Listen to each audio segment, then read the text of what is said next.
बिस्मिल्लाहिर्रहमानिर्रहीम। फ़राइज़ सादिसा। लाइन पे हो ना?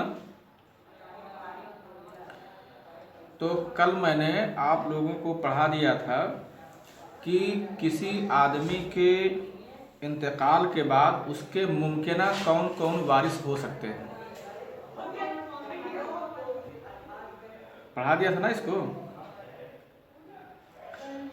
तो आप लोगों ने इससे सीख लिया कि किसी आदमी के इंतकाल के बाद मर्दों में से 15 लोग और औरतों में से 10 लोग, मर्दों और औरतों में से कुल मिला करके, चाहे वो असहाबुल फुरूज में उनका शुमार होता हो या असबा में उनका शुमार होता हो या वला भी अगर हम सबब ले लेते हैं, मालिक और मालिकन सब, यानी कोई भी वारिस इससे छूटता नहीं है। उन तमाम लोगों की तादाद 15 होती है, 15 मर्दों में से होती है और औरतों में से 10 होती है। पूरी मिला करके उनकी तादाद 25 तक पहुंच जाती है। एक आदमी को, एक मसला बताने वाले आदमी को अगर कोई शख्स पूछे कि मेरे फला का इंतकाल हो गया है तो उसमें मेरा कितना हिस्सा है, अगर 1-2 का खाली बता रहा है तो फतवा बताने वाले की ये जिम्मेदारी होती है कि सबके बारे में वो सब नाम जहन में रखे और पूछ ले कि इन में से कौन कौन लोग आपके जो मय्यत है उसके वर्षा में से, इन लोगों में से कौन कौन लोग हैं। जितने लोग जिंदा हो, मय्यत लिख करके मय्यत का नाम ऊपर रख दिया जाए। और उसके बाद जो वारसीन में से, इन 25 में से जो वारसीन में से, वैसे मोतिक और मोतिका तो मिलेगा नहीं इस वक्त, तो 23 ही बचेंगे कुल मिला करके इस वक्त, क्योंकि 23 का इम्कान है। हेलो, बात साफ सुनाई दे रही है? बात सुन रहे हो? हेलो, हाँ आने लगी। मैं कह रहा हूँ मेरी बात साफ सुनाई दे रही है? ठीक। तो कह रहा हूँ कि जो 25 लिखाए गए हैं इनमें से तो 2 का तो इस वक्त कोई गुंजाइश ही नहीं है। कौन? मोतिक और मोतिका। तो अगर मान लीजिए आपको किसी किताब में पूरे वर्षा की तादाद 23 ही मिलती है और उनमें गिनने लगे मोतिक और मोतिका ना भी मिले तब भी कोई हरज की बात नहीं, वो 23 तादाद सही मानी जाएगी। क्योंकि जो यहाँ मोतिक और जो मैंने 25 लिखा दिया है ना, वो एक फ़न के हिसाब से लिखाया है कि, और ये फ़न आज का बना हुआ थोड़ी है, इसमें कोई चीज़ छूटी नहीं है। और अगर जिन लोगों ने 23 लिखा होगा, इनकी तादाद, वारसीन और वारसात की तादाद 23 लिखा होगा, उन लोगों ने जो मौजूदा ज़माने में बात चल रही है कि कोई किसी को गुलाम नहीं बना सकता, कोई किसी का गुलाम नहीं हो सकता है, तो मोतिक और मोतिका को उन लोगों ने निकाल दिया होगा, तो उनकी तादाद 23 हो रही है। तो 23 से 25 मिले। अगर आपको 25 की तादाद मिल रही है तो आपको समझना होगा कि उसमें मोतिक या मोतिका शामिल किया गया है। और अगर 23 की मिल रही है तो आज जब उनकी लिस्ट में देखेंगे तो मोतिक और मोतिका उनको शामिल नहीं मिलेगा आपको। वैसे जब आपसे पूछा जाएगा, फन्नी तौर से जब आपसे पूछा जाए तो आप 25 ही बताइए। फन्नी तौर से जब आपसे पूछा जाए तो आप 25 बताइए। और ये मान के चलिए कि किसी के वारसीन में से या वारसात में से मोतिक या मोतिका नहीं होंगे, लेकिन उन 23 के बारे में तो क्लियर कर लेना चाहिए, ये हर किसी को जान लेना चाहिए। और उसके बाद किसी एक की मौजूदगी में दूसरा कभी कभी महजूब हो जाता है, हिस्सा नहीं पाता है, तो वो जो अहवाल से वो क्लियर हो जाएगा कि हिस्सा पाएगा कि नहीं पाएगा। जितने लोग हिस्सेदार होते हैं जायदाद को उतने लोगों में तकसीम कर दिया जाए। कौन हिस्सेदार होगा कौन नहीं होगा, असहाबुल फुरूज में से ये सब कुछ लिखा दिया गया है। अगर किसी को वो कंडीशंस और हालात याद हैं तो वो किसकी मौजूदगी में कौन कितना पाएगा, कौन पाएगा कौन नहीं पाएगा, ये सारी तफसील आपको लिखाई जा चुकी है। ठीक है ना? अब इसमें मैं अगली बहस में मैं लिखाने जा रहा हूँ कि वर्षा, जो ये 25 वर्षा हैं जो मैंने अभी लिखाया, ये फ़र्ज़ और तासीब के एतबार से इनकी अलग अलग 4 हालतें होती हैं।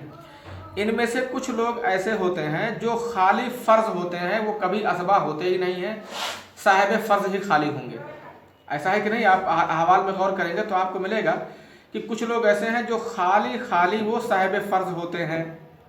जैसे मान लीजिए आपको औलादुल उम्म की तरफ जाना हो या मियाँ बीवी ज़ौजा के अहवाल देखें तो ये बतौर फ़र्ज़ हिस्सा पाएंगे, बतौर असबा ये कभी हिस्सा नहीं पाते हैं।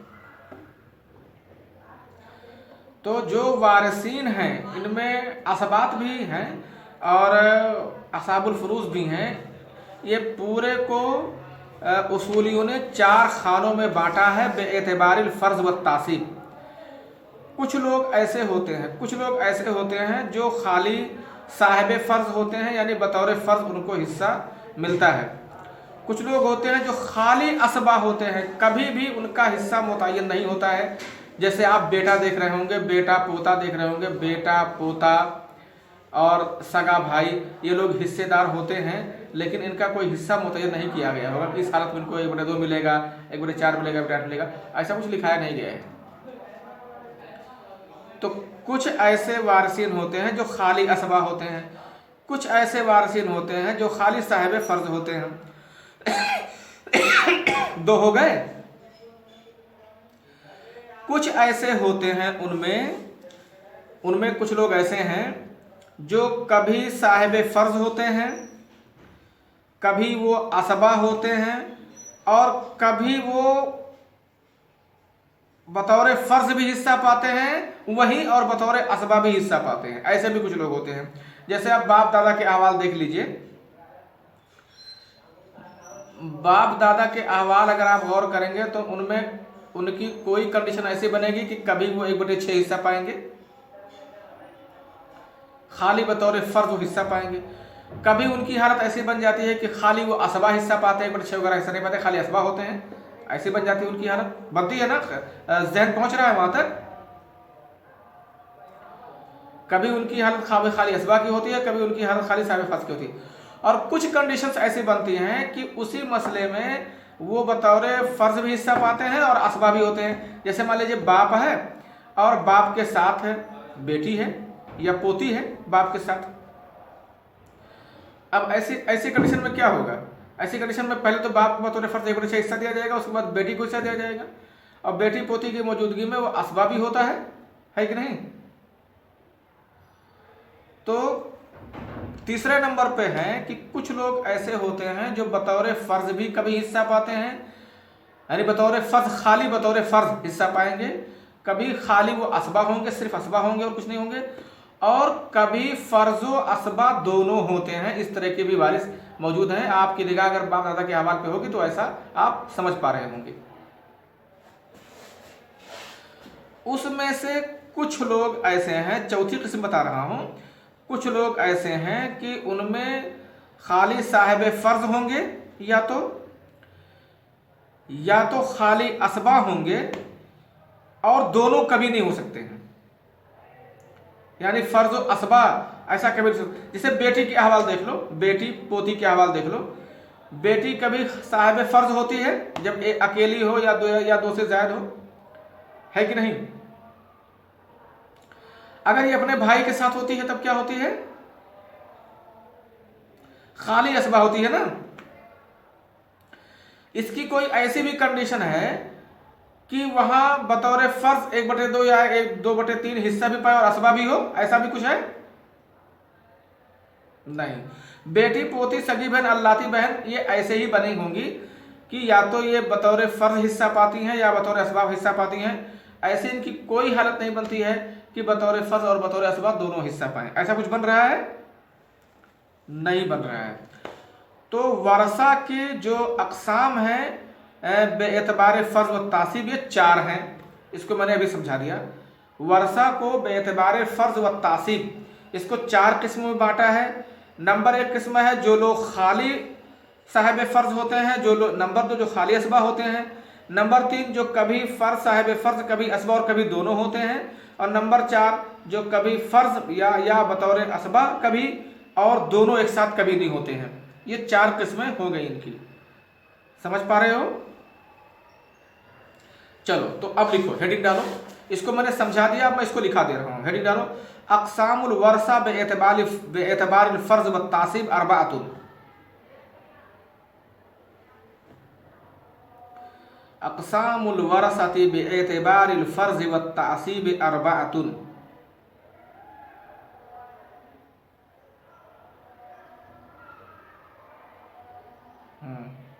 हेडिंग का मतलब समझ में आ गया?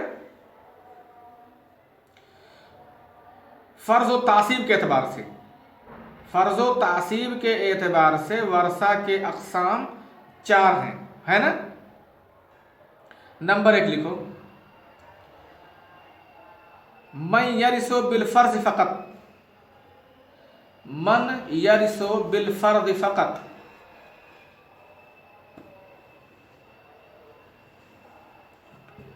नंबर 2 मन यरिसो बिल तासीब फ़क़त। इसको मैं समझा चुका हूँ अभी, अब दोबारा इसको समझाऊंगा नहीं, ठीक है ना, लिखा देता हूँ खाली।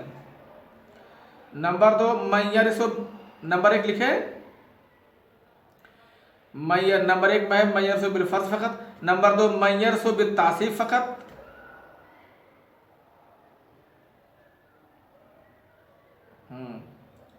नंबर 3 मन यरिसो बिल फर्ज तारतन, बिल फर्ज तारतन व बिल तासीब उखरा,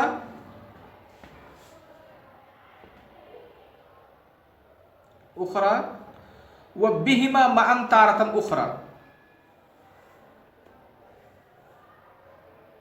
तारतन उखरा। इसका मतलब हुआ कुछ लोग ऐसे हैं जो कभी बतौर फर्ज हिस्सा पाते हैं और दूसरी मर्तबा यानी कभी, यहाँ उखरा से मुराद तारतन उखरा है, और कभी बतौर असबा हिस्सा पाते हैं, वह बिहिमा मान, और कभी उन दोनों के जरिए एक साथ दूसरी मर्तबा हिस्सा पाते हैं, ठीक है ना। नंबर 4 देखो, मन यरिसो बिल फर्ज तारतन, मन यरिसो बिल फर्द तारतन, तारतन व बिल तासीब उखरा,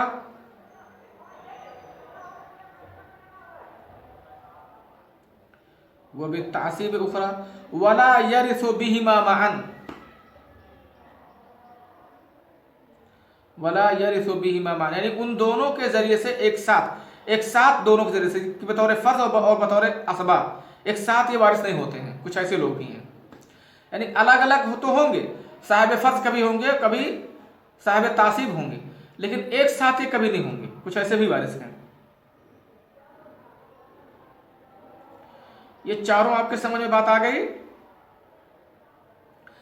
अब मैं पूरे की ये तफसील लिखाऊंगा कि कौन कौन लोग पहले किस्म में आएंगे, कौन कौन दूसरे किस्म में आएंगे, कौन कौन तीसरी और कौन कौन चौथी किस्म में आएंगे, ठीक है।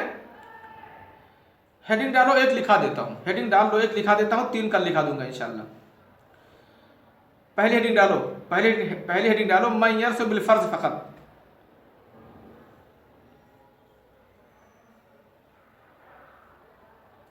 बिल फर्द फ़क़त। लिखो हम सबअतुन, ये 7 लोग हैं जो खाली बतौर फर्ज हिस्सा पाते हैं और किसी के जरिए हिस्सा नहीं पाते हैं, यानी असबा वगैरह ये कभी नहीं होते। नंबर 1 लिखो अज़्ज़ौज, नंबर 2 अज़्ज़ौजा,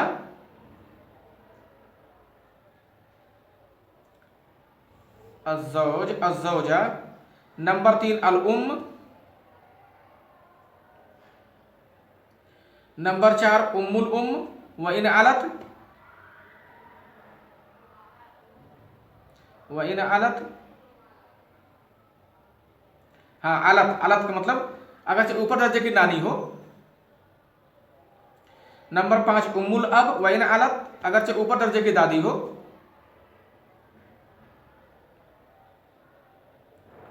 नंबर 5 उम्मुल अब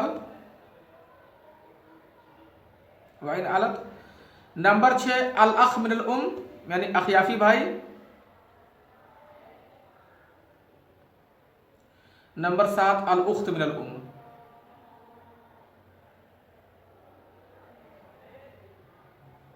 अल उख्त मिनल उम्म, नंबर 7। आप